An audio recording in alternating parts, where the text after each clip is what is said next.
Okay. So, ladies and gentlemen, I present you Flor Emmanuel Pilapil Amante, si Doc Mayin. Siya po ang aking kinukuha ko na consultant kapag ako po ay nagkakambing. And then kahit hindi po kambing, minsan kahit sa manok at sa baboy, nagbibigay rin siya ng mga uh, ayuda ng kaalaman.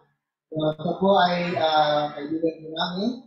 And then I present it to you, si Doc Mayin. Doc Mayin, thank you po. Maraming salamat din po sa inyong pag-uunlak sa akin. Maraming akin pong itutuan ngayong umaga para po sa ating pag-uunlak. Batiin kayo na malugod na magandang umaga po sa ating lahat. Proceed na po ako sa aking presentation para hindi po tayo mahuli sa ating timeline, sa ating oras.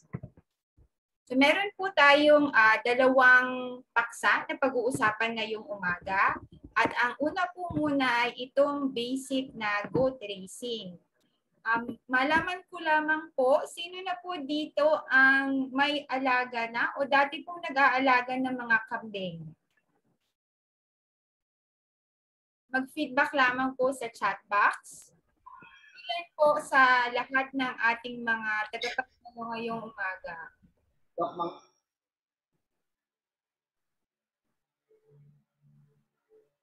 Doc, mga 3 or 4 daw po na tao dito ay may mga alaga ng kambing.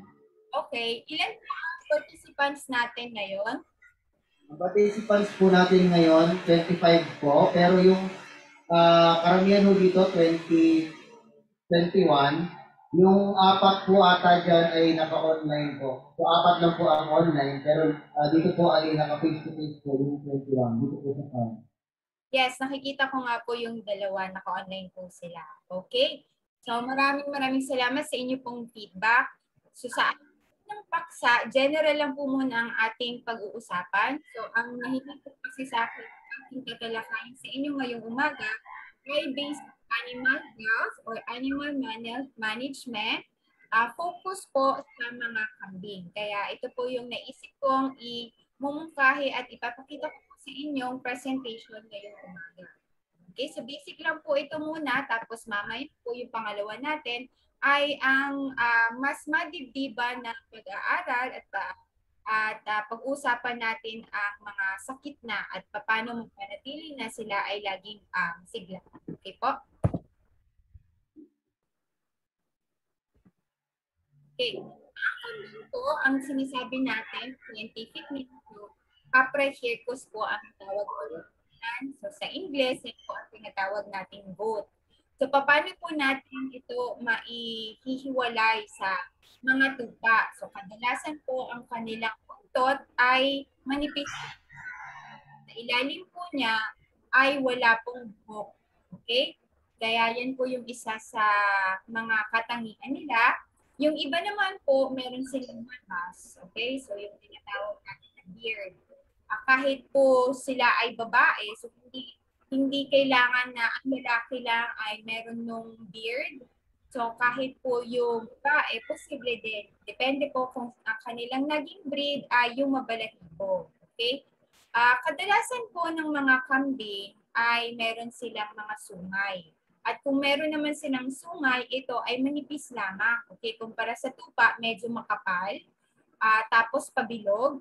So ang ano po nito, ang sungay ng mga kambing ay paakyat, pataas, at yung dulo po ay medyo matulis na. Okay? So kadalasan, paikot siya, pero hindi siya kagaya ng tupa na para talagang umikot na gano'n. Okay? Siya ay halos papunta lang na arko na gano'n. Tapos sa dulo po niya ay madalas po ay matulis. Kaya ito din po ay ginagamit nila upang makasakit ng iba kung sakasakaling sila ay nakakaramdam na nate-threaten sila, okay, sa kanilang territory, gusto nilang ipagtanggol ang kanilang sarili, binubunggo nila, sinusungay nila. Okay po? Ang kadalasan po na katangian ng kanilang pagkain ay yung tinatawag nating browser. Sila po ay mapili sa pagkain. Sila ay maselan, kumbaga. Pag sila naapakan na nila yung kanilang pagkain, hindi na nila yung papansinin, nabasa, naihian. So gusto po nila sariwa. Okay? Kaya kadalasan, kung sila po ay ating sinusuga, ang gusto nilang kainin yung nasa taas. Okay? Aabutin nila yung sama. Okay? Kasi may kapasidad po silang tumalon, papunta, o kaya umakyat ng puno. Kadalasan nga po sa ibang bansa, makikita po ninyo sila, yung mga medyo mabababang mga sangang puno, nandun sila tumatambay, paakyatan sila kasi importante yun sa kanilang social hierarchy, yung behavior. So yung pinakamataas, siya yung pinakabida. Okay, so actually nakakatuwang makita pag sila ay nakaumpok doon sa puno, no? Pero dito kasi sa Pilipinas, hindi natin sila masyadong makikita na pinapakita yung ganong klaseng katangian. Ang madalas kasi nasa baba lang sila, tapos kung sila naman ay isusuga nga po natin, mas gusto nila yung makikipag-abutan o kaya meron pa silang struggle sa pagkuha ng pagkain. Ayaw nila nung nasa baba. Okay? So, naging karanasan po namin yan dyan sa actually Iglesias Farm. Meron pa po silang kambing. Nung una, meron silang trough. Okay? Doon dinalagay yung mga kinumpay na dahon. Hindi nila masyadong pinapansin. Ngayon, nung tinali, okay, sa isang parte, nung kulungan, ayan, gustong-gusto na nila. So gusto nila yung medyo meron pa silang pagkakablot na ginagawa, okay? Mas exciting sa kanila. Kaya ayaw nga nila na mas nasa lapag na o nasa sahig. So yun po ang kakaiba sa tupa. Ang tupa, sila yung talagang umuubos ng mga dahon sa ilalim, no? Sa ground o kaya sa lupa. Mas sila yung uubos noon na patikit ng mga Bermuda grass natin o kaya frog grass yan. So doon naman yung delikado. Kaya yun ang mabigat o kaya malaking pagkakaiba sa behavior ng pagkain itong dalawang hayop natin. Okay? Ang kagandahan pa sa ating mga kambing, sila ay hindi maselan sa init. Okay? Kayang-kaya nila. Bilang sila ay isang hayop na nasanay na dito sa mga maiinit na lugar. Okay? Dahil sa kanilang balahibo, hindi masyadong makapal. Okay? Kaya kahit po ay summer, bibihira naman po na meron akong naging na-encounter ng mga kaso na nag-heat stroke. Okay? Ang ating mga kambing. Pero kailangan pa rin naman na meron silang masisilungan kapag ka po alas 12 na ng tanghali ng tapat, mainit pa rin naman sa kanilang balat. So, kailangan pa rin na meron silang sinisilungan. Pero generally speaking, hindi natin magiging problema na sila ay padamihin dito sa ating lugar na minsan ay napakainit. Okay? So, pwede din na kapag sila ay nagpapahinga, yung kanilang harap na paa, yung isang harapang paa nila ay sinistretching nila. Okay? So, yan ang kanilang, parang aso kung nakikita natin, di ba, nagsistretching. So, yan din yung isa sa katangian nila. At sila ay mahilig makipagdilaan sa kanilang mga kasama. Okay? Kaya tayo ay magiging maingat kung sakasakaling meron tayong mga bagong pinturang kulungan o mga ganun po o kaya bagong pinturang timbangan, iwasan po natin kasi maaari po silang malason kasi mahilig po silang manila. So makikita niyo din po yan yung parang care behavior nila sa kanilang kapwa mga kapamilya, mga kaibigan, mga kambing. So magdidilaan po sila. So yan ay nakakapagpa-relax sa kanila. Okay? Yan po yung nabanggit ko kanina, mahilig po sila pumakyat sa mga puno. At hindi sila mahilig mangubos. So sila yung parang Pilipino, no, nang iiwan. Kahit isa nila, hindi masyado nilang papansinin. So kakain lang sila ng konti, lipat na ulit sila sa kabilang lokasyon. Okay? Kaya maganda na ipagsama. So posibleng pagsama ang kambing at tupa kasi yung tupa, siya ang taga-ubos ng tira ng kambing. Di ba? Parang social yung kambing. Masyado siyang maselan sa kanyang pagkain. Okay? At sabi ko nga po kanina, kung kayo ay kunyari mga kalamansi, yung mga shrub, mga kaya nilang akyatin o kaya aapak lang sila tapos maaabot na nila, o posibleng makalbo po niya yung mga shrub trees na gano'n. Kasi kayang-kaya lang po nila yung abutin. Mas gusto nila yun yung medyo may challenge sa pagkain. Kasi kung sino naman po yung parang medyo mataas na lokasyon, no? Kadalasan yun yung mga bata pa, mga shoots, no?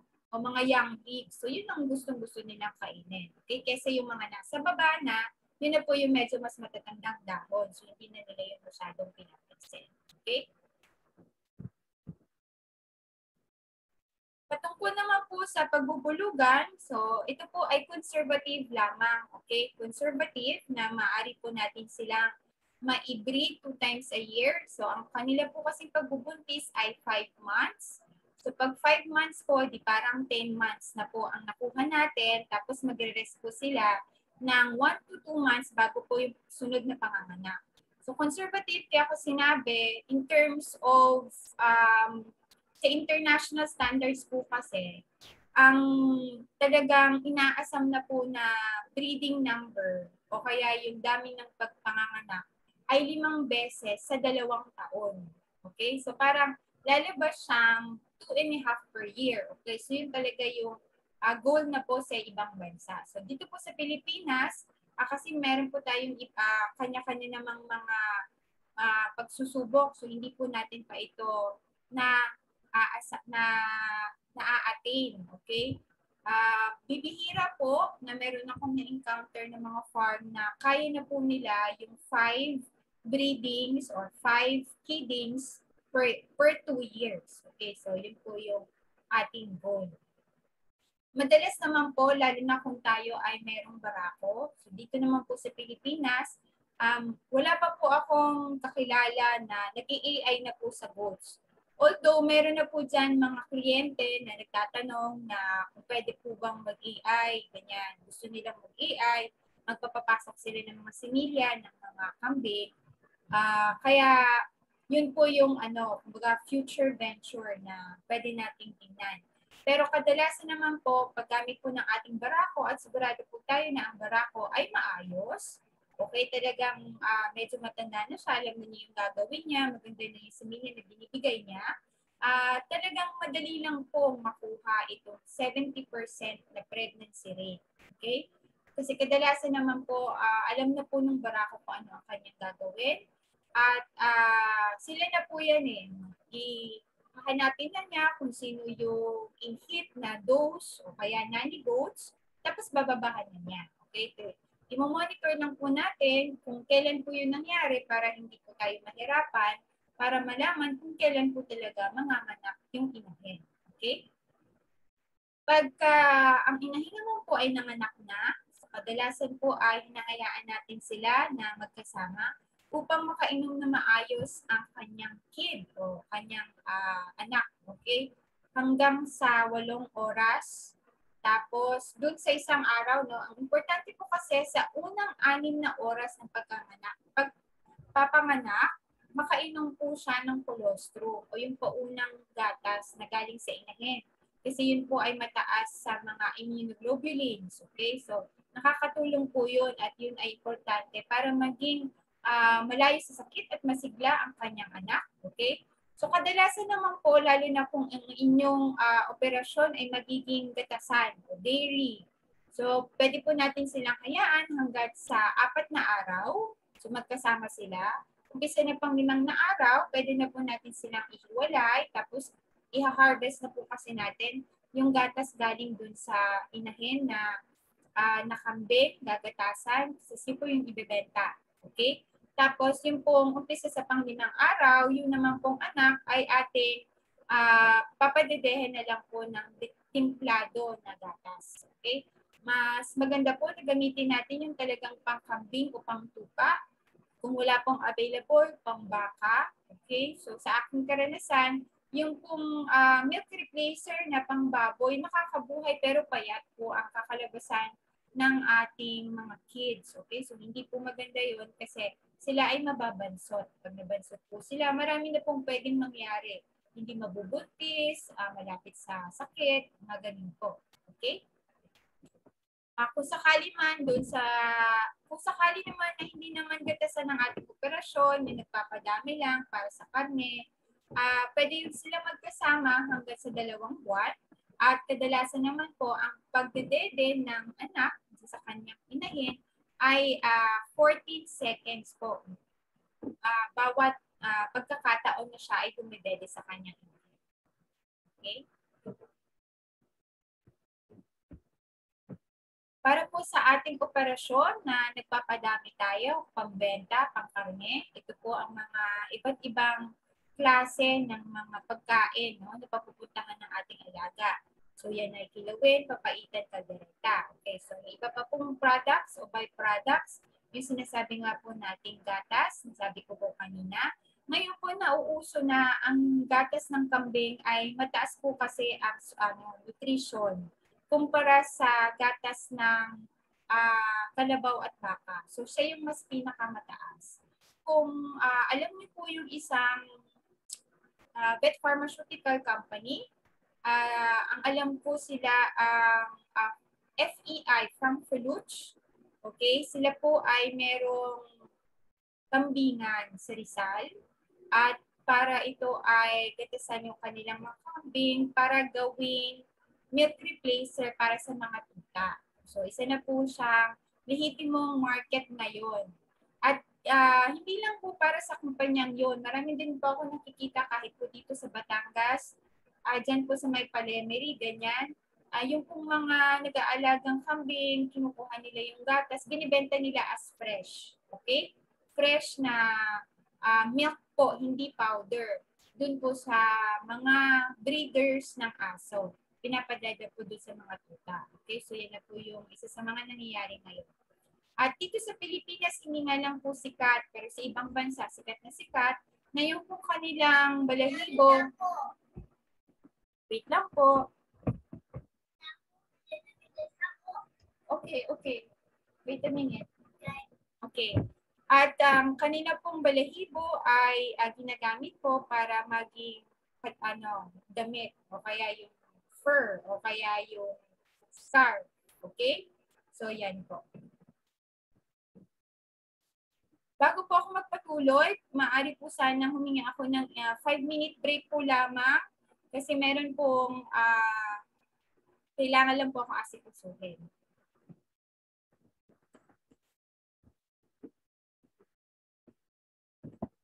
Share po muna ako.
Okay, ating pagpapatuloy po.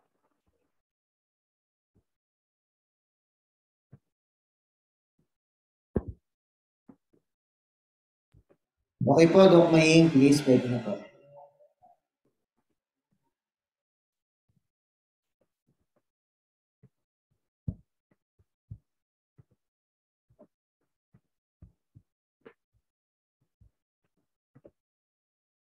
Okay. Ngayon naman po, yung mga advantages po sa pag-aalaga ng ating mga kambing. Kumpara po kasi sa mga baka na sila ay malalaki. So kung yung pangunang kapital po natin ay mas maliit kumpara sa kung tayo ay mag-aalaga nitong mga mas malalaking hayop kagaya ng baka at mga kalabaw. Okay? Kaya lang po, depende din po yan sa kung ating breed na gustong alagaan. Pero karaniwan po kung ito ay ating pangkarne, papadamihin, pangkarne, yung pong mga upgrades yung ating mga bibilihin o kaya po yung mga native, mas mura po iyon. Okay? Mabigyan ko lang po kayo ng feedback. Ang may breed po ngayon na mga imported na mga kambing ay kasing presyo po ng mga baka. Okay? Ni imported. So pareho sila ng presyo. Pagka ito ay galing sa United States, so USA. Pagka ito ay galing sa Australia, kalahati ng presyo ng imported na baka. Okay? Pero pag dito po sa ating sa Pilipinas na kunyari upgrade, depende pa rin po, depende po saan nyo bibilhin, pero meron po dyan ng mga 5,000 to 10,000, mga upgrade po yan. Tapos may mga pure na depende sa kalidad, may 15,000, may 35,000. Okay? So yan po, para at least may idea po kayo kung sakaling gusto nyo pong mag-umpisa din ng inyong kambingan.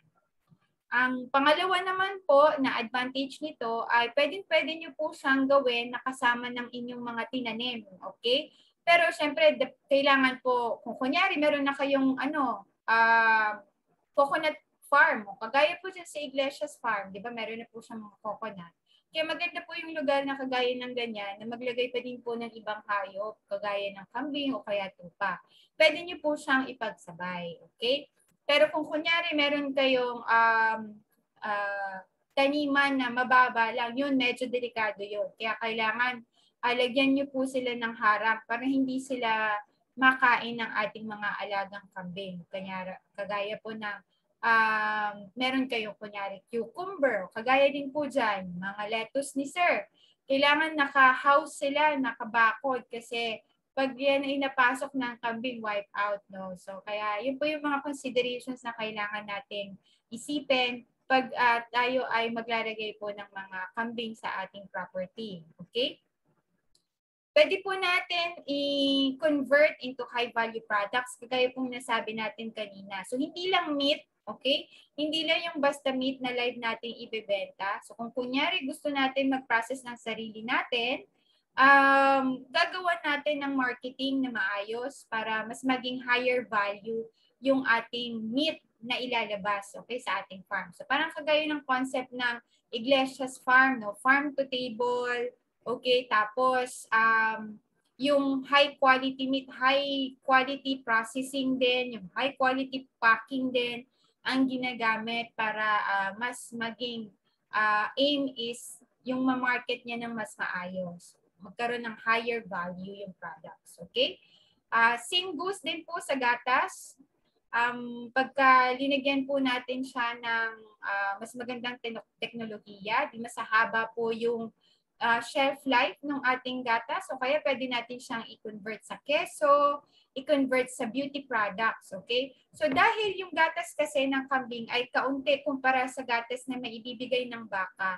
So parang mas higher yung dapat maging value niya pagkatapos. Tapos higher yung nutrition niya. So kaya yung special market natin, yung mga milk replacer, o kaya ginagawa nilang beauty products. Maganda kasi siya sa balat ng tao.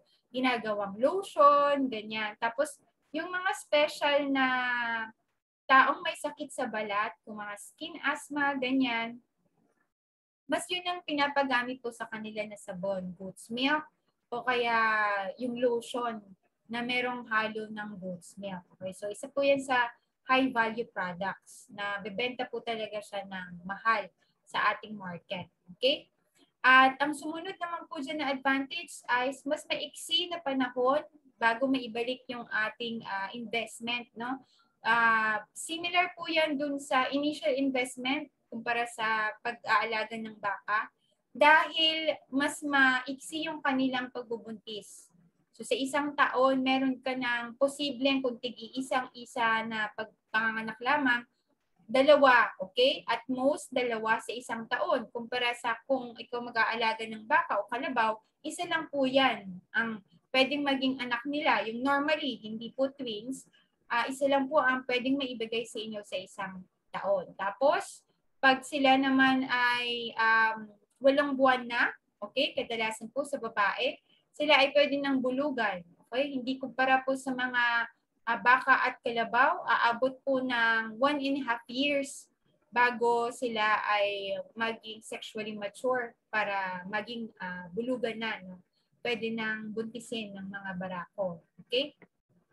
So generally, dahil sila ay mas maliit, mas madali silang alagaan, mas madali silang pakainin, mas maiksi yung panahon na sila ay magiging sexually mature, mabubuntis, then manganganak. So cycle lang po yan, paulit-ulit. Okay? At ang panghuli po, kadalasan po no, sa ibang bansa, sa Africa, ibang Southeast Asian countries, ang babae po ang mga nag-aalaga, yung mga asawang babae. At kasama po nila sa pag-aalaga ay yung mga anak. Okay? So dito po sa Pilipinas, mas marami po yung nag-aalagang lalaki. Pero meron na po akong nakikita na silang mag-asawa, pamilya sila nagtatrabaho, nag-aalaga ng mga kambing. Meron din naman na yung asawa na babae, okay? Yung babae yung nag-aalaga. Okay? Pero dito talaga, mas marami pa rin po yung lalaki yung nag-aalaga. Kadalasan po kasi sa ibang bansa, yung kunyari pag malapit sila sa dagat, so mangingisda yung asawang lalaki, tapos yung babae naman po, so naghahanap din ng ibang hanap buhay at isa po yan yung pag-aalaga ng kambing. Okay?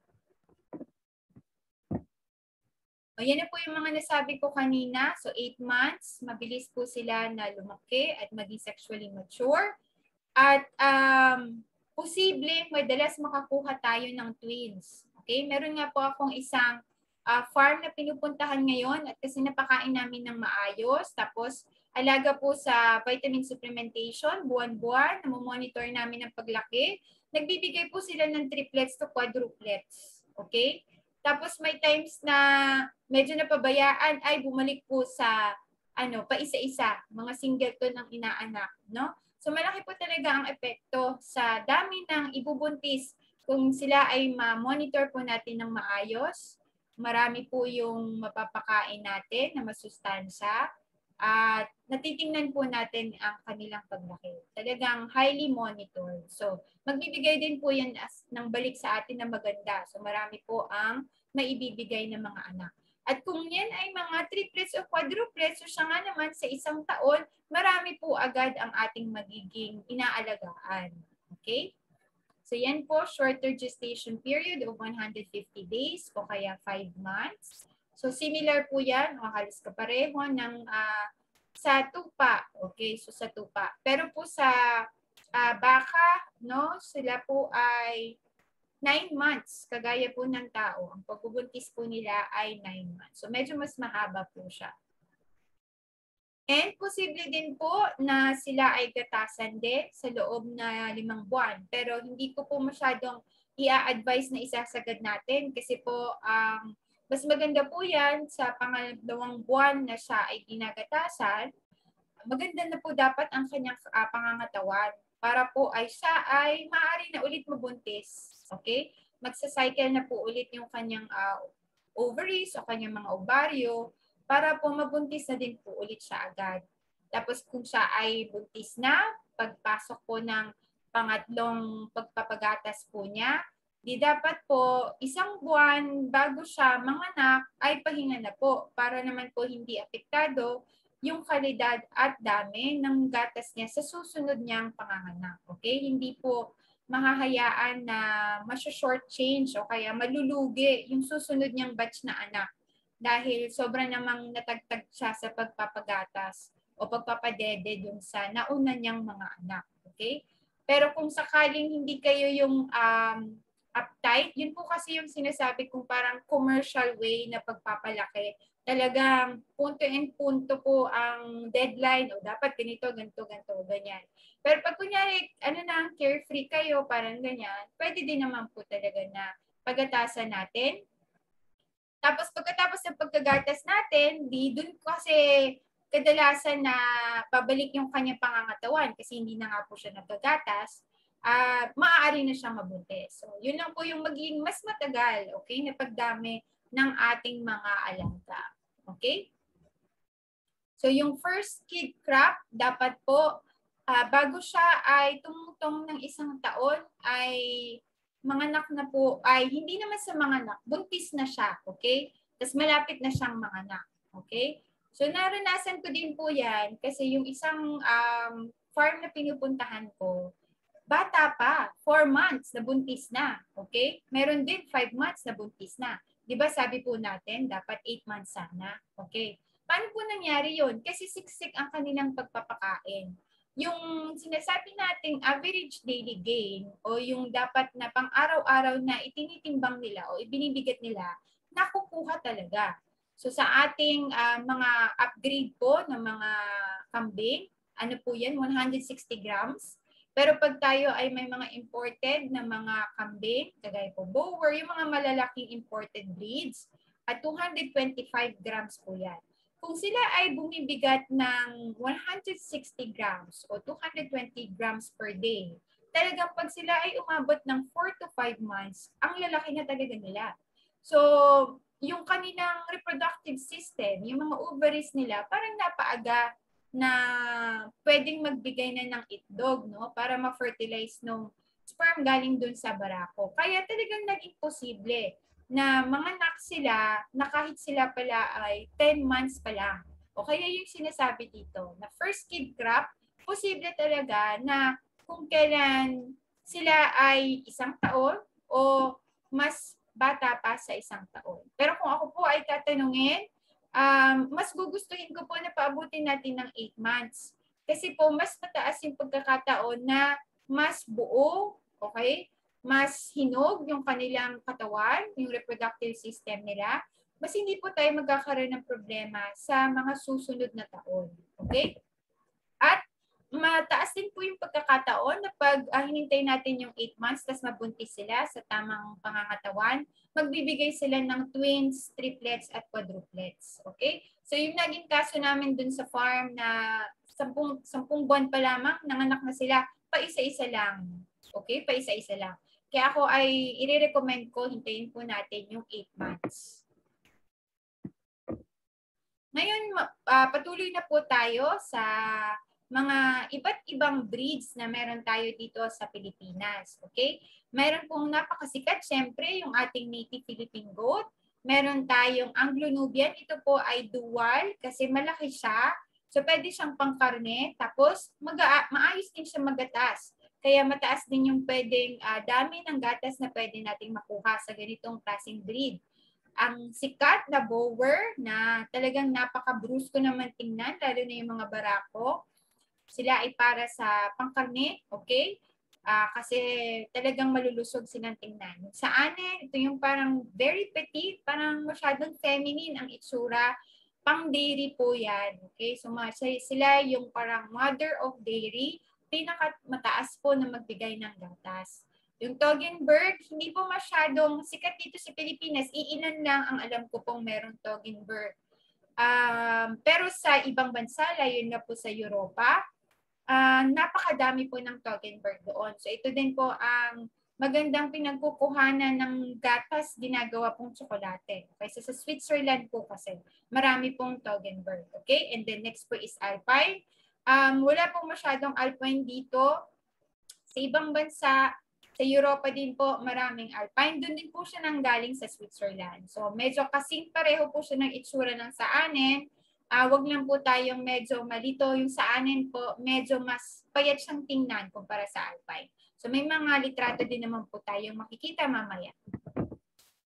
Umpisahan po natin, Philippine Native Goat. Okay, ito po ay parang nanggaling talaga sa ating mga karatig na bansa, Indonesia at Malaysia. Okay, so parang nag-migrate. And classified under the Kajang breed of Indonesia and Malaysia. Mature weight na po ang 20 kilograms. So maliit ito talaga. Kumpara sa parang ano pa lang to lumalaking timbang ng kung ito ay isang imported breed, yung 20 kilograms. Okay? So even if maliit siya sa 20 kilograms, kung talaga pong siya ay sexually mature, posible din naman po na siya ay mabuntis na at manganak. So ingatan lang po natin na ang ating ipapareha na barako ay hindi masyadong malaki para hindi siya mahirapan manganak at hindi na po kailangan magsasaryan pa. Okay, mahirap po kasi yun, maghihila pa. Kung hindi cesarean, hihilahin natin. So kawawa naman po yung inahin. Kaya matching po tayo ng maayos kung tayo ay merong mga Philippine native goat. Okay? Kung sila man po ay magbibigay ng gatas, napakaunti lang po, no? 400 ml lang. Ito ay para lang talaga sa kanyang anak, kung ako ay inyong tatanungin. So meron kong karanasan yung isang farm na pinupuntahan ko, mga upgrades yung kanya, wala siyang mga imported na mga dairy animals na kambing. At talagang ang mga nakukuha lang namin, 100 ml, 400 ml, gusto lang niyang subukan, okay? For personal consumption po nila.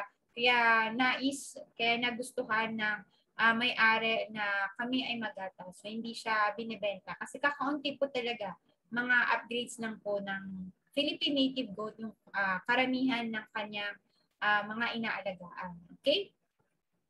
Lactation period. So yan po yung yung dami ng panahon o kaya dami ng araw na sila ay pwedeng gatasan. Okay? Medyo mababa lang po yan. Kasi konti nga lang po ang gatas na maaari nating makuha sa kanila. At kadalasan po, hindi pa po talaga umaabot yan, no? So, balik tayo dun sa farm na pinupuntahan ko. Meron nga pong isang buwan lang, tapos wala ka na makuha. Pero, lusog ng nanay, no? Talagang hindi siya payat, tapos pwede mo nga ulit siyang mabreed agad. Kaya lang, hindi kasi siya yung breed na talagang madaming magatas. Kaya 1 buwan lang, 2 buwan lang, halos wala na pong makuha na gatas sa kanya. Okay? So yan po ang itsura ng Philippine native goat. Para siyang iba-ibang klase, lahok-lahok na siya. Iba-ibang kulay. Pwedeng ayan siya na black, na may brown, pwedeng may puti. Tapos pwedeng light brown lang siya, kagaya po niya na nasa likod niya. So light brown lang. Para masabi mo siya, malamang Philippine native goat to kasi maliit. Okay? Kahit siya ay nagpapadede na, tapos kunyari, sinama mo siya sa medyo mas mataas na yung breed. So ang anak niya, mas mataas na yung breed sa kanya, mas konti na lang yung Philippine native goat. Maaaring nagpapadede siya ng isang anak niya na mas malaki pa sa kanya. Okay, so ganon. Pero ang kagandahan, syempre, sa Philippine native goat, kahit sila ay maliit, malayo sa sakit, no? Hindi sila yung madalas na sipunin, gano'n, no? Kaya medyo malapit sa pagtatae. So, yun ang kagandahan sa kanila. Kaya, maaaring subukan niyo yung Philippine native goat kung hindi pa kayo masyadong sanay sa pag-aalaga ng mga kambing. Okay? Kung sila naman po ay papadamihin ninyo para sa pangkarne, okay, so medyo mababa yung pwede nating makuha kasi nga po sila ay maliliit na breed. Okay? Kaya po ang programa ng karamihan ay ina-upgrade po, no? Isinasama sila sa isang pure para yung mga anak nila medyo lumaki na. Okay? Pero ingat nga lang po, wag po nang mag-size mismatch para hindi po mahirapan ang inahin. Okay? Kaya yan po yung nangyayari. Palaki na palaki yung mga naging upgrade para po maging maganda, yung maging returns pag ibebenta na po natin sila bilang pangkarne. Ngayon, sumunod po yung Anglo-Nubian. Ito po yung sinasabi kong dual breed na pwedeng pangkarne at pwede din pang gatas. Okay? Ang isa sa mga katangian niya, mataas yung butter fat na pwedeng makuha natin sa milk. So ano po ibig sabihin niyan? Malinamnam. Malinamnam yung kanyang milk. Okay? Meron lang po dyan na hindi sanay o kaya maselan. Kasi pagka yung sariwang gatas na galing sa talagang kakakuha lang sa kambing, medyo maanggo po ang amoy. Okay, may karakteristik po na amoy yung mga kambing. So may ibang maselan, hindi nila gusto. Tapos pag ito ay pinaproseso, kunyari po pinapasteurize, no, pinapainitan, pinapakuluan para matanggal po yung mga mikrobyo, meron pong iba na natatanggal po yung amoy. Pero meron pong talagang sobrang lakas ng anggo, nandun pa rin yung amoy. So masasanay po tayo, no, kung So may iba na hindi talaga nila kayang inumin, may iba na medyo masasanay dun sa anggo na amoy na dulot ng kanitong klaseng hayop. Okay? Kumpara po sa mature breed ng ating mga Philippine native goat, 20 kilograms po nabanggit kanina, o mataas po ito at 75 kilograms. So mataas na po yan kasi kadalasan po ng mature, kunyari, inahin na o kaya barako na 50 to 60 kilograms. So para magkaroon ka ng mature weight na ito yung maximum potential na 75 kilograms. So na-imagine niyo po medyo malaki siya. Okay? Ang average milk production po niya, posible siyang umabot na 2 liters. So yan po ang aim actually ng mga nanggagatas, ng mga farmer owners. 2 liters po ang talagang aim na makuha natin na gatas, na dami ng gatas sa bawat ulo araw-araw. So kung 2 beses po tayo nagagatas sa isang araw, 1 litro po ang makukuha natin sa umaga, 1 litro din po makukuha natin sa hapon. Okay? Pagka nandun ka na po sa very, very good operations na 4 liters, naku, very, very, very good na yan kasi bibihira po na nakakakuha ng 4 liters no, sa isang ulo sa isang araw. So yan po yung halos average o like yung standard na medyo malapit pa pong ma-attain na goal, 2 liters per day. Okay? Lactation period niya is 250 days. So talagang ang malaki po yung inihaba kumpara po dun sa Philippine native goats. Okay? Kaya isa po talaga to sa dual breeds ng kambing. So, ayan po yung itsura ng Anglo-Nubian. Yan po yung very typical Anglo-Nubian breed. So, maaari po na yung mga nakikita nyo na po ngayon, medyo itsurang, ano na siya nabago na over the years. Itong picture na to, nung unang panahon pa to. So, parang kagaya din yan ng dog breeding. Nung unang panahon, mga 1900s, sinabi nila itsura pag na aso. Yan po yung ulo ay yung ilong flat nose siya sa sarat. Yung sa ano ba 'yun? Men in Black na pelikula, so yung dog na pug. So nung 1900s hindi pa siya ganoon ka flat nose. Pero over the decades hanggang sa ngayon, na 2021 na tayo, kita na natin flat nose siya. So ito po yung pinagsimulan ng Anglo-Nubian breed. Pero makikita nyo pa rin ngayon, mahaba yung kanilang tenga, Roman nose. So pag ganun pa rin naman yung ano po nila, ganyan, pag ganun yung kanilang mukha, okay? Tapos yung build, malaki, ganyan.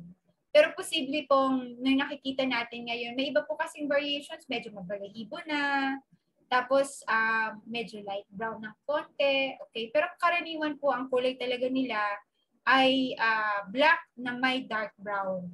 Okay? Tapos, kung sakali man na light brown, yung mga paa, halos yun yung light brown. Okay? Next, yung pinakasikat natin, bower. So, ang bower po talaga, wag nating asahan na kukuhanan natin ng gatas kasi sila po ay pangkarne na breed.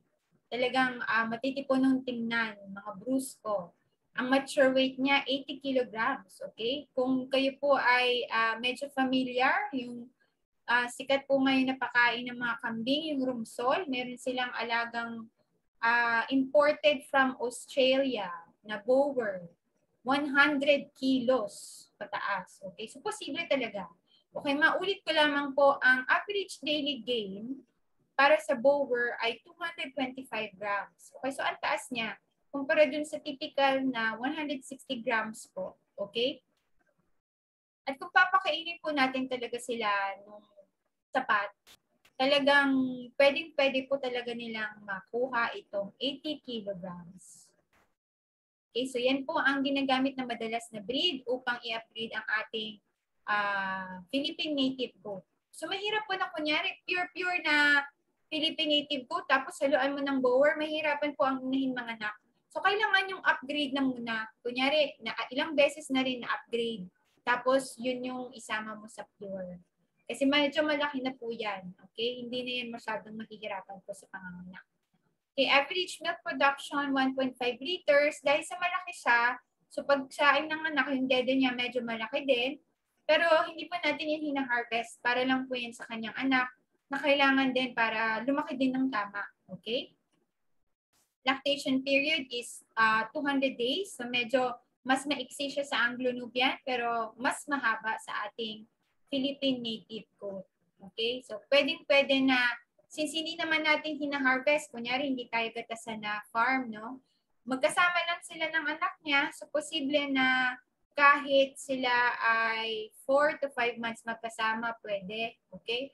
Pero sabi ko nga po, mag-rest tayo ng 1 buwan, especially pag malapit na siyang mabuntis, para hindi po apektado ang paggagatas niya sa mga susunod niya na grupo ng anak. Okay? O, yan po yung isang itsura ng bower. Marami na pong klase ng bower. Yan po yung sinasabing parang standard or original. Okay? Ang dapat po niyan, ang muka hanggang sa kanilang leeg, hanggang dito sa kanilang shoulder area or brisket area ay brown, o bright brown or red ang tinatawag. Okay?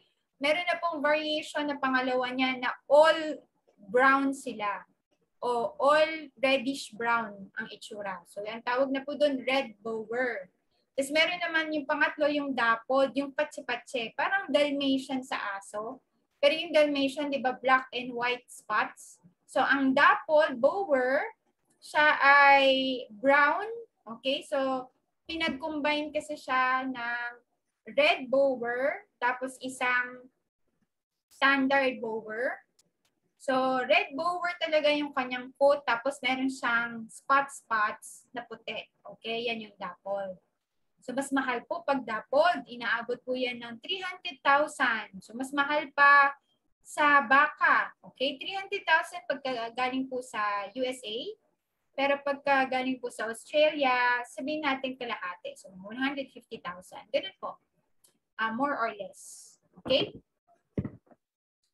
At sa anin naman po, yung sinasabi natin Queen of the Dairy Goats, kasi sila ang may pinakamataas na magbigay. So on the average lang po 2 liters, pero pwede silang mas mataas pa dyan. Ang mature weight niya, 70 grams. So payat siyang tignan, pero mabigat po siya. Okay? Hindi siya kagaya ng bower na pabilog. So siya po ay pahaba. Okay? Ang lactation period niya is yung pinakamahaba, 280 days. So, mas mahaba pa po siya sa Anglo-Nubian, kaya mas talo po niya ang Anglo-Nubian sa pagiging dairy queen. Okay? So, yan po ang itsura ng saanin. Yung mukha niya, ano lang po, slim. Hindi masyadong mahaba yung kanyang balahibo. Yung kanyang mga paa, slim, pahaba. Okay? So, ganyan lang po siya. Mukha siyang payat, pero hindi po yan payat. Ang mga gatasan po kasi na breed, hindi talaga sila itsurang mataba. Okay? Kasi ang yung pang-maintenance na nutrients po nila, diretso na pupunta po yun sa gatas. Kaya hindi po yun naiipon sa kanilang katawan. Kaya hindi talaga sila yung makikita yung mga bilog-bilog na hayop. Okay? So, hindi lang po yun sa kambing, pati po sa baka. Okay? Hindi sila yung, mas slim sila tingnan kumpara dun sa mga pangkarne talaga na pagka binusog mo ng marami, bilog na bilog talaga tingnan. Okay? So, ganyan po ang sa amin. Ito naman po yung Toggenburg. So, sabi ko po kanina, hindi po siya masyadong marami dito sa Pilipinas. Sikat na sikat sa Switzerland, sa iba pang lugar sa Europa. Mas maliit ng kaunti po sa saanin. So 60 kilograms po ang kanyang mature weight at mas kaunti din po ang average milk production niya, 1.75 liters only. Lactation period is 220 days. Okay? So sabi nga talagang bidang-bida si saanin. So medyo mas mababa siya sa level ng saanin. So, ito yung itsura niya. May pagka-brown po siya, light brown. Tapos yung mukha po niya may pagka-brown. So, brown. Yung mukha niya na ganyan po yung talagang katangian na parang meron siyang kilay. Tapos ito pong snout niya brown. Pero yung ibang part ng katawan niya, lalo na po pababa, mas naglalight po yung kulay. Okay. So, ganyan po yung itsura ng Toggenburg. Kung titingnan po, medyo mas maano po siya, mas malapad ng kaunti tingnan sa anin. Okay. Last po is yung Alpine. So wala po kasi talagang nakuha pang datos dito sa Pilipinas ng Alpine, kaya wala po tayong mailalagay dito. Pero karaniwan siya naman po ay malapit lamang sa datos ng Toggenburg. Okay, so naglalaro po yan 60 kilograms din po. Okay, average milk production, nandun din po siya. 2 liters per day. Lactation period, wala pa po tayong impormasyon kung dito po sa Alpine sa pag-aalaga dito sa Pilipinas. Okay? Ngayon, ito naman po ang kanyang itsura. So, meron po siyang all white lang. Kaya minsan nakakalito na ano kaya to? Alpine kaya to o saanin? Okay? So, titingnan po natin yung itsurahin ng saanin. Medyo payatin siya, parang gano'n. So, yung Alpine, medyo malapad ng konti. Parang Toggenburg yung katawan niya. Medyo malapad ng konti sa saanin. So, meron din po talagang Alpine na ang kulay ay may itim. Okay, kagaya po nito. So ito po ay isang sinaunang litrato. So kagaya ng sabi ko kanina, by the decades, minsan nag-iiba na yung itsura ng breed kasi kaka-upgrade, no? Pero yung mga marami sa sinaunang itsura ng Alpine ay meron pong itim sa kanilang balahibo. Okay, kagaya po nito. And ang ating karaniwan ng mga alaga ngayon na nakikita, mga upgrades. Okay, mga upgrades. So sila po ay mas malalaki na at mas matatangkad sa ating mga natives. So mas tumimbang na po sila, additional 10 kilograms, 30 grams. Okay?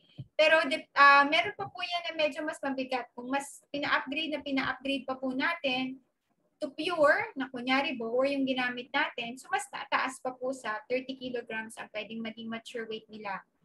Average milk production ay medyo tumaas po from 400 ml or 0.4 liters now to 1 liter. Again, depende nga po sa pagka-upgrade. And lactation period, bumaba din po from 189, okay?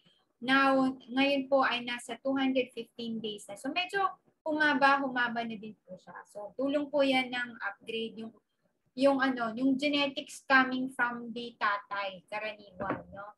Kasi yung nanay yung ibubuntisin natin. Okay? So, paano po natin masasabi na ito ay upgrades at hindi pure na bower? Okay? Nasabi ko po kanina, pag sinabi talaga natin standard bower, dapat po yung buong mukha niya, leeg niya, hanggang dito po sa kanyang dibdib o brisket, pula po yan, red, brown o brown. Yun po ang pure na standard bower. Pagka yung tinitingnan nila sa mga breed association, kunyari American Bower Goat Association, ganyan. Yun ang standard nila. Buong pula po yan. Okay? Pagka meron po dyan na naging parang star na puti o kaya stripe na puti, medyo minus ganda points po yan para sa kanila. Okay? Pero pwedeng sa ibang lugar na grupo, iba yung kanilang breeding, no? Pero sa Amerika, ganun po yung kanilang breeding. So ito kita po natin na hindi talaga siya pure kasi hindi buo yung pagkapula o red-brown ng kanilang mukha, yung balahibo. Okay? Pero kita natin, di ba, kumpara sa Philippine Native Goat, talagang malaki na sila. Mabigat na sila. Ito naman po yung three-way. Ibig sabihin, 3 klase na po ng breed ang naisama dito sa grupo ng mga anak. So 50% bower, medyo kita po natin talaga sa itsura na mas marami yung pagka-bower po nila. 37.5 Anglo-Nubian and then 12.5% native. Halos hindi na natin makita sa itsura yung pagka-native kasi posibleng bower and Anglo-Nubian na yung itsura na nakikita natin.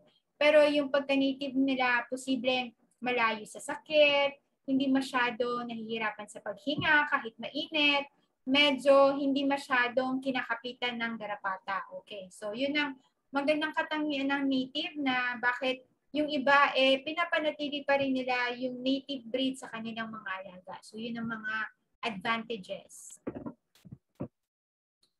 Ito po ang another example of a three-way crossbreed. So pag ito ay pinagsama natin ng isang pure na Anglo-Nubian, tapos pure na Philippine native goat. So, ang magiging anak niya, so parang yan po yung F1, 50-50. 50% na Anglo-Nubian at 50% na Philippine native goat. Okay, so susunod po niyan, yung anak niya, tandaan niyo po yan, yung 50-50, isasama po ulit natin sa isang pure na Anglo-Nubian, kunyari. So, yan na po yung three-way crossbreed na pwedeng makita din natin. 75% na yung kanyang pagka-Anglo-Nubian and 25% yung kanyang pagka-native. Okay? So, hindi ibig sabihin na pag sinabi mong three-way crossbreed, dapat tatlong breed agad talaga makikita nyo. But basically, no, yung parang generations na pinagdaanan niya para makarating kayo dun sa inyong end result na alaga. Okay? So, kita nyo yung pagka-Toggenburg niya, kasi pagka-Anglo-Nubian niya, hindi po puro dito sa anak niya sa baba. Kasi meron siyang makita mo na may specks of white na nakuha niya dun sa kanyang nanay, na may pagka-native pa po na 50%. Okay? Pero makikita nyo na po na parang mataas na talaga yung pagka-Anglo-Nubian niya. Yung mukha niya Anglo-Nubian na ang itsura. Yung tenga niya mahaba na, yung apak niya, o kumbaga yung tindig niya, pang Anglo-Nubian na yung itsura. Okay? Tapos, panghuli, gusto niyo pa talaga na mas lumaki. So, brinid niyo sa 100 na bower. At yan na. 1, 2, 3. So, yan yung parang end result kung paano natin nakuha yung three-way crossbreed na binanggit ko kanina. 50% bower, Anglo-Nubian, tapos native na 12.5. So, yan yung anak nila. So, in-reference po yan dun sa picture pinakita kanina na 4 na kids. So, ayan po yung paraan kung paano sila nakarating sa ganyan. So, ano po yung mga dapat natin tandaan sa paghahanap na kung ano po ba ang breed na gusto natin? Depende po yan sa anong gusto nyo maging operasyon, kung gatasan. So, nandun po tayo sa Anglo-Nubian. Yun na po yung may i-recommend ako po muna na breed na pwede natin padamihin. Kasi posibleng malaki sila. So, anytime na kunyari hindi maganda yung gatas, benta natin bilang karne. Okay? Tapos, madami din naman po kasi bumibili din ng Anglo-Nubian sa ngayon. So, pwede nyo din silang ibenta bilang buhay na hayop. Okay? Para padamihin. So, mayroon po kayong maraming allowance o kaya buffer o leeway kapag Anglo-Nubian po yung inyong bilhin. Okay? Depende din po sa inyong lugar kung napakainit naman din, no? So, okay din po yan Anglo-Nubian. Wala pa po ako naging case na talagang nag-heat stroke. Okay? Pero pagka kayo po ay mag-aalaga nitong mga mas malalaki ng klase ng breed, talagang mas marami po ang inyong papakainin, no? Yung dami ng pakain, mas marami kumpara sa kung Philippine native breed po ang ating pinapakain. Sumunod po, depende sa kung ilan ang gusto mo na dami. Sa isang taon, okay, na pwedeng maiwalay. So, again, ano po ito depende po sa pag-aalaga po ito. No? So, ayan po yung mga titingnan nyo din. Annual mortality rate, okay, titingnan nyo. Siyempre, pagka merong pang Philippine native breed, sabi ko nga po, medyo mas malayo sa sakit kumpara sa mga imported na pure na pwede pa nga pong magdala ng sakit sa inyong mga talagang datihan ng alaga. Okay? So, yan po yung mga titingnan nyo po para mas malaman nyo kung ano po yung breed na mas maigi. Okay?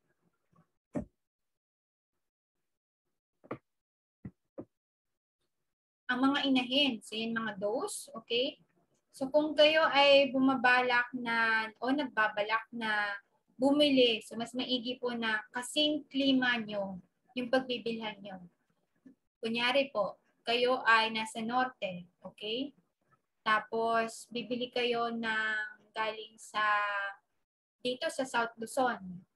So medyo mainit din naman dito sa South Luzon, kaya lang sanay dito na medyo may ibang oras na o panahon na malamig. Okay? May mga lugar po kasi sa north na talagang, except Baguio po na matindi ang init. So baka mahirapan sila sa pag-a-adjust po dun sa init dun sa lugar nyo. Baka mag-heat stroke, no? Pag bagong dating. Okay? Tapos, kailangan po, pagka Philippine native breed, siguraduhin po natin na sana man lang tumimbang ng 20 kilograms para kumaga mature na. Okay, mature na. Hindi na po masyadong malapit sa sakit, lalo na pagkabata pa. Prone na ma-stress sila sa biyahe, magsisipon na po agad, baka mamatay pa. So at least inahin o kaya dumalaga. Yan po talaga yung mostly available naman po talaga na binibenta. Okay? So kung hindi man po nakabase tayo sa timbang, at least yung mga malapit na pong bulugan, so 6 to 8 months of age, okay? Pwede pong ganyan. Dapat po hindi mas magaan sa 20 kilograms. So pinaka-concept po niyan, as much as possible yung bibilhin nyo, yung pwede na pong bulugan, malapit na pong bulugan, dumalaga na, kumbaga. Okay? Tapos yung iba naman, kung gusto nyo, para sigurado kayo na walang problema sa kanilang matres o kanilang ovaryo, bilhin nyo na yung nanganak na ng isang beses pa lamang. Okay? Para masabing, okay talaga, pwede talaga siyang padamihin. Hindi pa naman po yan masyadong matanda kung siya ay nanganak na ng isa kasi kadalasan po ay lampas 1 taon pa lamang po ang kanilang edad. Siyempre, para po sa kanilang kalusugan, dapat po sila ay masigla. Kita po natin yung mata, maayos, malinis, bright, okay? Tapos, malakas po kumain. Okay? Nagkaroon po ako ng isang kaso na yung dumalagang binili niya, nung pagkakuha pa lang niya, parang hindi na maayos. Okay? Parang nakabuka na daw yung bibig. So, hirap siyang huminga, posible dahil nag-a-adjust na siya sa bagong klima. So, imported po kasi ito.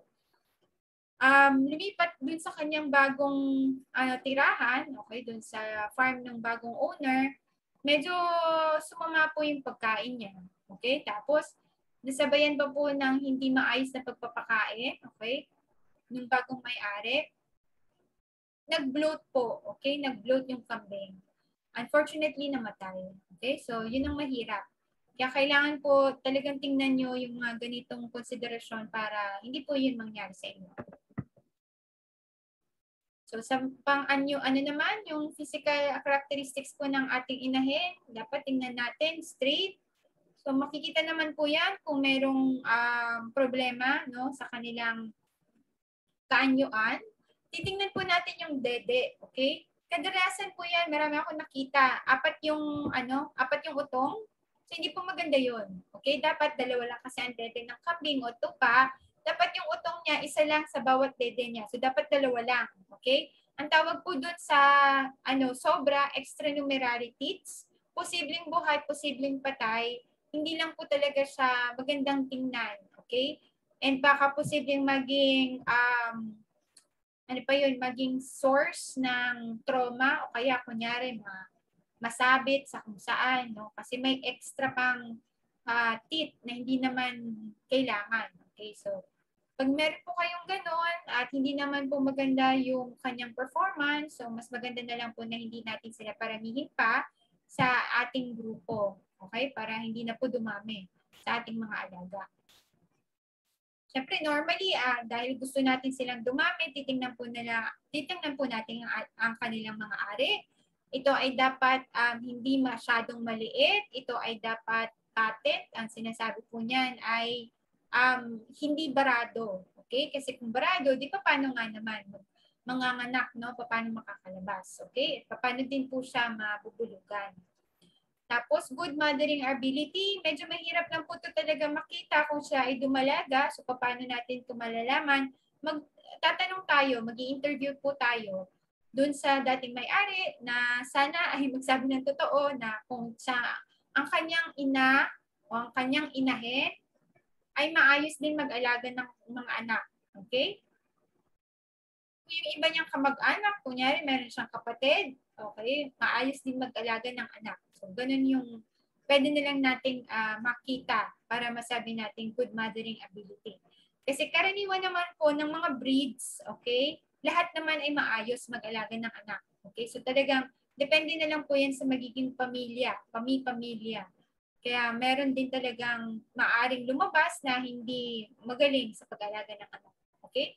At ang panghuli po ay yung good pedigree. So, ibig sabihin po niyan, yung kanyang family tree ay talagang maayos. Okay? Ang mahirap nga lang po dito sa Pilipinas, wala po tayong nailalagay na family tree masyado sa ating mga alaga. Pag iyan ay imported, meron. Okay? Manggagaling dun sa grupo o association kung saan man siya nanggaling. Meron sila dun mga pedigree. Kaya lang, pagdating dito sa Pilipinas, nawawala, hindi na ipagpapatuloy. So, isa po yan sa ating advokasya na hikayatin ang lahat ng mga magsasaka o mga may-ari ng farms, itong mga hayop na to, na talagang mag-record keeping, magsulat. Okay? Mas maigi po nating mababantayan yung progress po ng mga pamilya.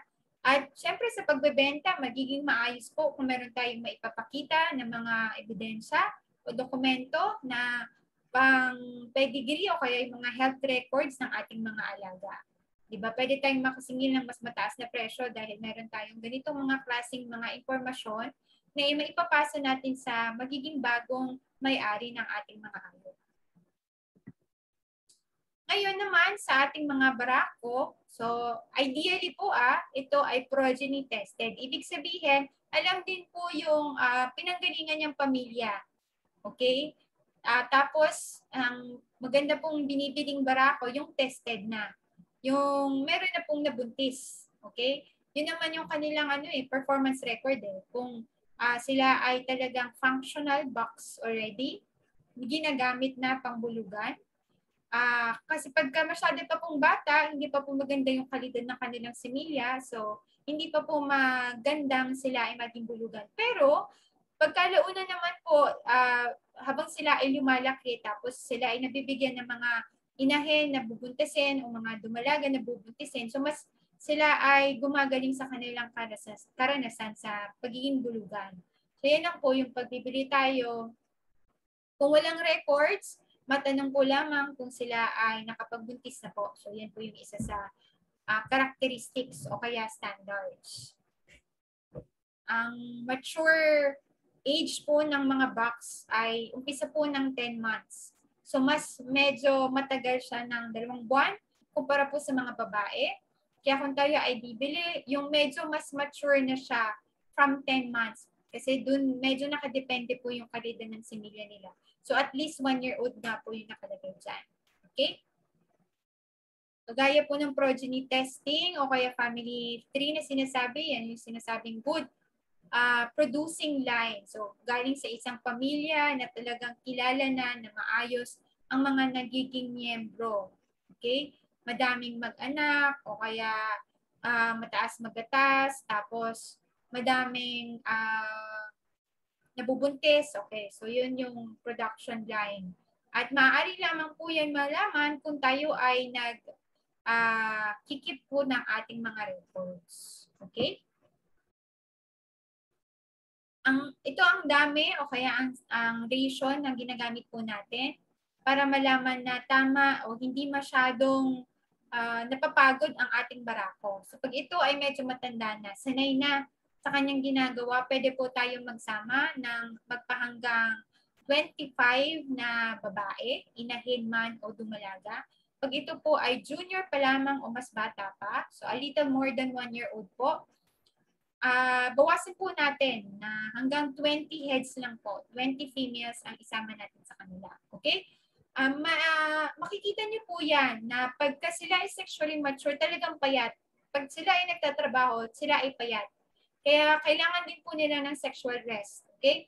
Huwag po natin masyadong bigyan ng marami kasi pag sila ay namayat, pangit din po yung kalidad ng sperm na kanilang maibibigay. So, hindi sila makakapagbuntis. Okay? At dahil dyan wala po tayong choice, kailangan po natin silang pagpahingahin ng 6 na buwan. Okay? So, sayang, no? Nagpapakain po tayo ng isang hayop na wala siyang silbi. So, gastos po yun. So, mas maigi na pong bigyan natin siya ng yung tamang kaya niya lang, pero tuloy-tuloy ang kanyang serbisyo sa inyo, kaysa yung damihan nyo, tapos magre-rest po siya ng 6 months. Okay? At dahil siya ay payat, malapitin po siya sa sakit niyan. Okay? Pwedeng pumangit yung kanyang balahibo, magi siyang anemic, tapos dahil nga dun sa mababa na yung resistensya niya, magkakaubo siya, mga ganon. So, kung yan po ay mahal, dun tayo mahihirapan kasi kailangan natin siyang gamutin, gagastos pa tayo, etc. Okay? Pag ang ating back ay nag-iisa, tapos siya ang ginagamit po natin, dadating ang panahon na baka ang bulugan niya ay kamag-anak niya. Kaya ito ay ating dinirekomenda na palitan po siya tuwing ika-3 taon. Okay? Dahil po kasi sa madali ang ikot ng pagpapanganak sa kambing, di ba po, every 5 months, mga anak, bubulugan ulit. So, posible po na umabot na maging apo niya yung kanyang bubulugan. So, hindi po yun maganda. Kasi posible po hindi mabuo yung kanilang anak. Okay? Magiging siyang monster ang tawag o kaya premature o maglalaban yung dugo nila kaya hindi siya makakabuntis ng maayos. Kaya maaari pong palitan sila pagkalipas ng 3 taon. Okay?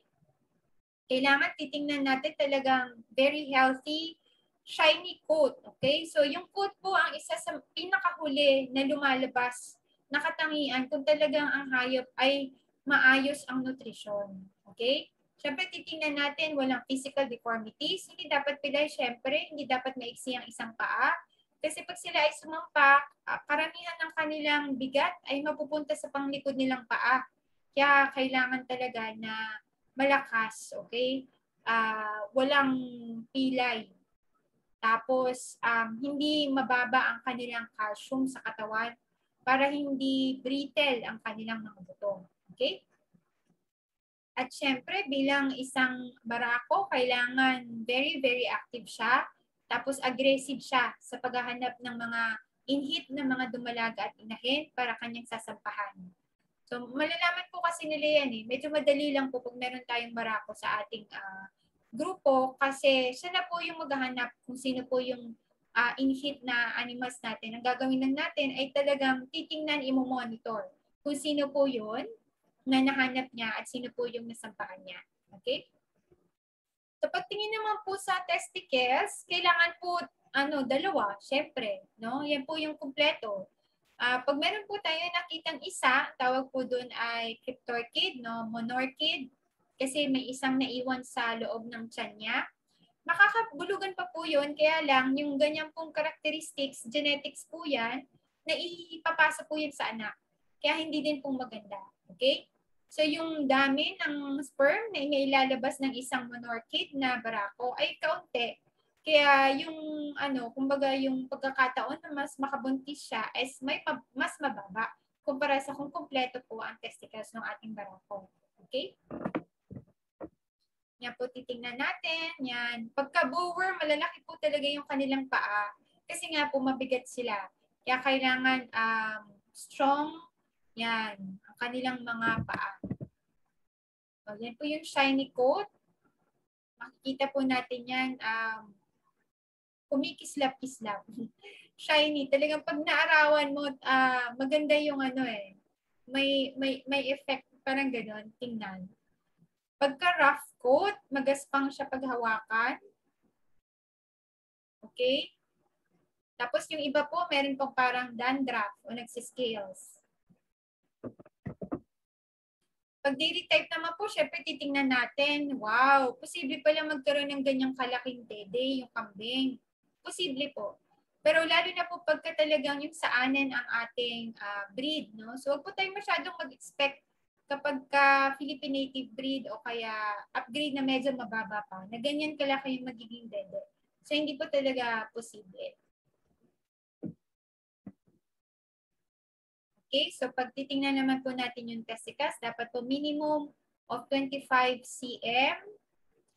Mature na po ito kasi bumaba na. Bumaba na yung kanyang testicles. At dapat po pantay. Posible din kasi na mas mababa yung isang side. So, hindi po yun maganda. Okay? Ngayon, ito naman po ang titingnan natin kung sakasakaling kandidata sa pagkakatanggal sa inyong grupo ang inyong kambing. Tinatawag po natin yan na culling. So sa kaanyuan po nila, kung yung kanilang bite, no? So sa dental po yan, no? Kahit sa tao yan, overshot, ganyan. Overshot, undershot. Okay. May picture din naman po tayo.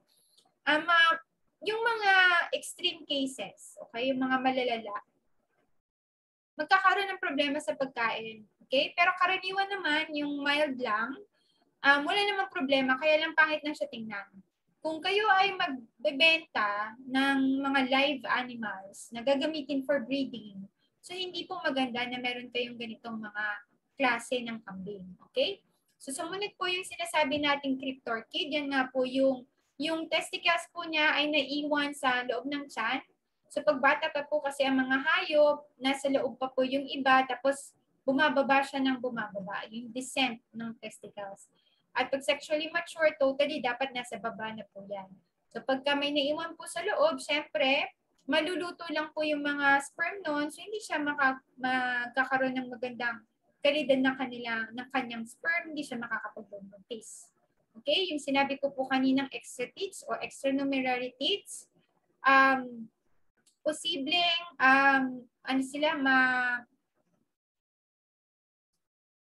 posibleng masabit sa kung saan, o kaya yung iba naman konektado dun sa isang dede niya. So hindi siya maganda. Okay? Basta hindi siya normal. Okay?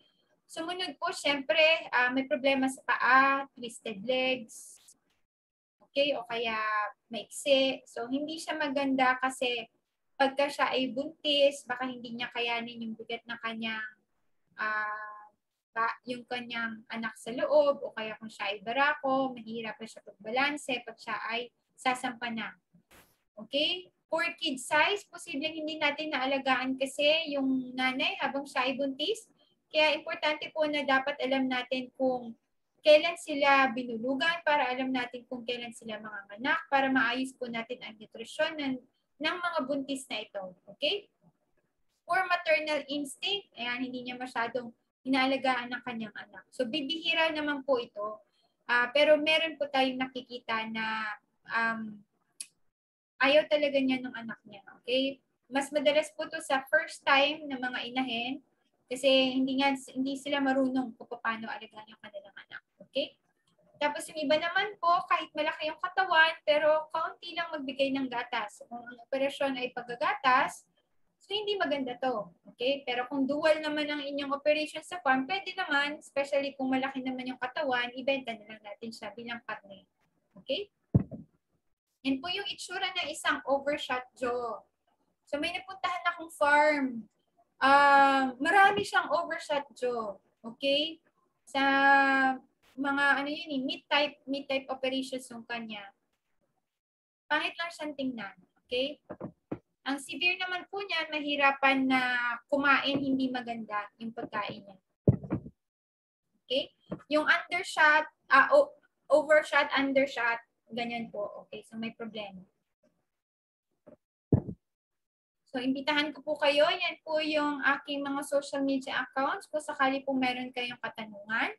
At meron din po akong YouTube channel para po panood niyo pa po yung iba ko pong video lectures. Meron po tayo doon po sa kambing, sa tupa, sa baka. Maraming salamat po sa pakikinig. Okay, salamat po. May mga tanong.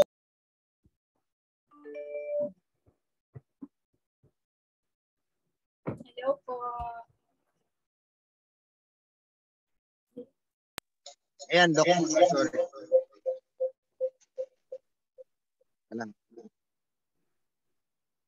Ayan, Doc Maying, yan po yung mga kasamahan at mga estudyante dito. So sila po yung mga nakinig sa iyo. Okay, siguro ang gawin ayan, no. Medyo yan. Siguro, Doc, kung may mga tanong po ba kayo? Ang pwede nating gawin siguro kung may mga tanong kayo ay isulat nyo siguro yung mga tanong. Tapos pwede natin siyang itanong siguro after para minsanan na lang. O kaya Kung hindi na tayo magkaroon ng chance na masagot yung tanong natin, pwede natin siyang kontakin uli o hindi natin alam, pwede natin via Zoom ay consolidate natin yung mga tanong natin. Kung kano ba ang mga kitaan, mga ganon. No, mga ma'am, mga sir, okay lang po ba? Okay, Doc Maying, okay lang po ba yung ganon? O, sabi daw ni Doc. Okay. Tapos, yun nga sabi ni Doc Maying, kung i-check niyo yung YouTube channel niya, meron siyang mga inibisitang mga farms para kung mga sa atin, interesado po tayo na magkaroon ng papasok po tayo dito sa goat business, maaari po tayo makipag-ugnayan sa kanya. Okay? Doc, ano po ba ang mangyayari? Magbe-break tayo tapos after nito, kakaroon po tayo ng session po about sa mga sakit. Opo. Bali, meron lang po tayong katanungan sa ating chat box. Galing po kay Ma'am Teresa Maniego. Okay? Okay, sige, hindi ko nababasa. Okay, sige. Sige, si Ate Tet po ay kasama ho natin. Saglit ha. Opo. Basahin ko po yung tanong. O kaya, Ma'am Tet, baka ikaw gusto mong magtanong, ikaw mismo personal na magtanong.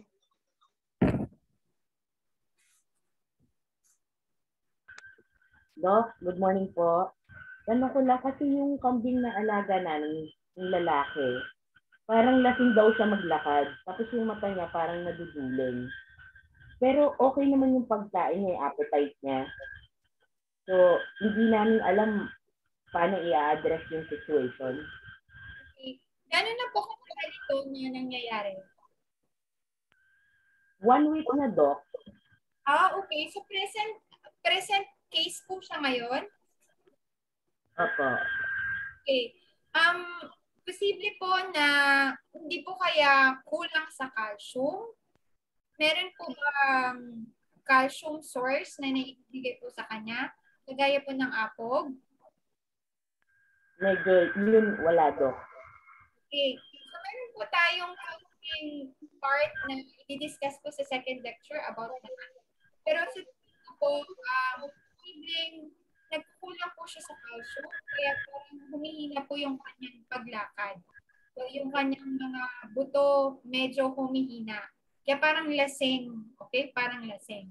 Yung parang naduduling naman po, hindi ko lang po masasabi kung meron pa pong ibang posibleng problema. Pero ang karaniwan po kasi, kung kunyari, magiging po siyang pasyente, kukuhanin ko po siya ng dugo para po malaman po talaga kung ano yung level ng mga minerals sa kanyang dugo para talagang masabi natin kung kulang siya sa calcium, kulang siya sa magnesium, ganun po. Yan po kasi yung kadalasan na dapat minamaintain natin ng mga minerals sa katawan nila. Thank you po. Okay, dito po, i-ano na lang namin, i-consolidate na lang namin yung tanong natin. Tapos gaano po kahabang break ang kailangan po, Doc Maying? Pwede po tayo mag 20 minutes break kasi lang din naman po yung aking lecture na susunod kaya tapos natin ang alas 12. Okay po. So,